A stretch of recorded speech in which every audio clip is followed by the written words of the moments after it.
एक Z1000, एक S1000।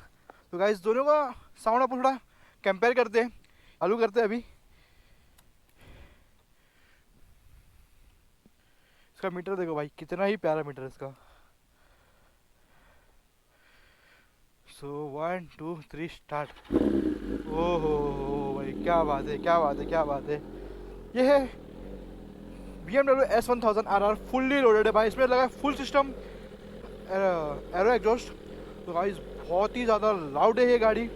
तो चलते गाइस थोड़ा उसको अभी रेव करते हैं।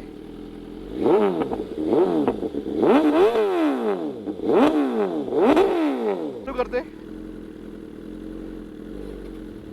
ये देखो एकदम शांत है भाई, एकदम शांत, क्योंकि इसमें भी लगा है एग्रोपॉविक, पर इसमें टिकट है अंदर नीचे।